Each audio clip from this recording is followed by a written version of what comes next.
गुणों के प्रमाण को समझने के बाद हम सत्वगुण, रजगुण और तमोगुण के स्वरूप को समझेंगे। पहला, सत्वगुण। सत्वगुण लघु प्रकाशक और इष्ट आनंद रूप होता है। ज्ञान में जो भी विषय प्रकाशकत्व होता है, इंद्रियों में जो विषय ग्राह्यता होती है, जिसे हम ग्रहण करते हैं, वह सब सत्वगुण के ही कारण होते हैं। मन, बुद्धि, तेज का प्रकाश, दर्पण या कांच की गतिविधि, शक्ति आदि सभी सत्वगुण के कार्य माने जाते हैं। इस तरह जहाँ जहाँ लघुता या हल्कापन के कारण ऊर्ध्व दिशा में गमन अर्थात ऊपर की ओर जाने का दृष्टांत मिलता है, जैसे अग्नि ज्वाला का ऊपर उठना या मन की उन्नति, वह सब सत्वगुण के कारण होता है। इसी तरह सही प्रकार के आनंद जैसे संतोष, हर्ष, उल्लास, तृप्त आदि और उससे संबंधित विषय मन में अवस्थित सत्वगुण को ही कारण हम समझ पाते हैं। अब दूसरा गुण जो है रजोगुण के स्वरूप को हम बतलाते हैं। रजोगुण क्रिया का प्रवर्तक होता है। यह स्वयं चल होता है और अन्य वस्तुओं को भी चलाता है, अर्थात यह गतिमान होती है। यह चल गतिशील होने के कारण साथ साथ उपष्ट वक्र मतलब कि उत्तेजक भी होता है। रजोगुण के कारण ही हवा बहती है, इंद्रिय विषयों की तरफ दौड़ते हैं और मन चंचल होता है। मन की जो चंचलता इसी रजोगुण के कारण ही होता है। सत्व और तम दोनों स्वतः निष्क्रिय होते हैं। वे रजोगुण की सहायता से ही प्रवर्तित होते रहते हैं। रजोगुण दुखात्मक होता है। क्यों?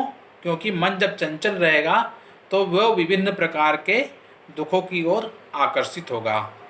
वो दुख पहले तो हमें सुख के रूप में प्रतीत होते हैं, लेकिन बाद में वह जब उसका असलियत आता है तो वो दुख के रूप में प्रकट होते हैं। जितने प्रकार के दुखानुभव, शारीरिक क्लेश या मानसिक कष्ट होते हैं, वे रजोगुण के ही कार्य होते हैं। तीसरा आ गया तम गुण। तमोगुण का स्वरूप को हम इस प्रकार समझ सकते हैं। तमोगुण गुरु भारी और अवरोधक रोकने वाला होता है। वह सत्वगुण का उल्टा होता है। यह प्रकाश का आवरण करता है। यह रजोगुण की क्रिया का अवरोध भी करता है, जिसके कारण वस्तुओं की गति नियंत्रित हो जाती है। तत्व जड़ता और निष्क्रियता का प्रतीत होती है। इसी के कारण बुद्धि, तेज आदि का प्रकाश फीका पड़ने से मूर्खता या अंधकार की उत्पत्ति होती है। यह मोह या अज्ञान का जनक होता है। यह क्रिया की गति अवरोध कर निद्रा, तंद्रा या आलस्य उत्पन्न करता है। यह अवसाद या औदासीन्य मतलब उदासीनता हमारे अंदर लाता है। सत्वगुण को शुक्ल उजला, रजोगुण को लाल और तमोगुण को कृष्ण काला कल्पित किया गया है। मतलब इनको इस रंग से हम समझते हैं।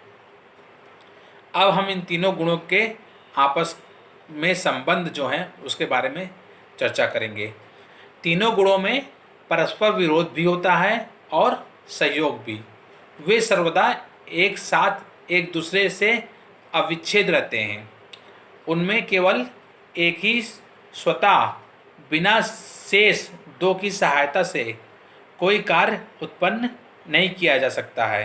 अर्थात एक गुण चाहे तो वो कोई कार्य उत्पन्न नहीं कर सकते हैं। जिस प्रकार तेल, बत्ती की आग इन तीनों से भिन्न भिन्न अवरुद्ध कोटिक वस्तुओं के संयोग से दीपक जलता है, और प्रकाश देता है, उसी प्रकार भिन्न भिन्न गुणों विरुद्ध कौटिक होते हुए भी पारस्परिक सहयोग से सांसारिक विषयों को उत्पन्न करते हैं। इस तरह संसार की छोटी छोटी सूक्ष्म से सूक्ष्म सभी वस्तुओं में ये तीनों गुण पाए जाते हैं। प्रत्येक वस्तु में ये तीनों गुण पाने के साथ साथ वे एक दूसरे को दबाने की कोशिश करते हैं। जो गुण अधिक प्रबल होता है उसके अनुसार वस्तु का स्वरूप निर्धारित होता है। शेष दो गुण उस वस्तु में गौण मतलब सेकेंडरी रूप से होते हैं। संसार में कोई भी वस्तु ऐसी नहीं है जिनमें न्यूनाधिक परिमाण में इन तीनों तत्वों का सम्मिश्रण नहीं होता है। इन्हीं गुणों के अनुसार विषयों का विभाग 3 वर्गों में बांटा जाता है: इष्ट, अनिष्ट और तटस्थ। अर्थात पहला इष्ट, दूसरा अनिष्ट और तीसरा तटस्थ। अब गुणों का रूपांतर होता है, उसको हम इस प्रकार समझते हैं। तीनों गुणों निरंतर परिवर्तनशील हैं। विकार या परिणाम उसका स्वभाव है, इसलिए वे एक लक्ष्य भी अविकृत रूप से नहीं रहते हैं। गुणों में 2 तरह के परिणाम होते हैं। प्रलयावस्था के प्रत्येक दूसरों से खींचकर स्वतः अपने में परिणत हो जाते हैं। अर्थात सत्व सत्व में, रज रज में और तम तम में परिणत हो जाता है। इस प्रकार परिणाम स्वरूप परिणाम कहलाता है।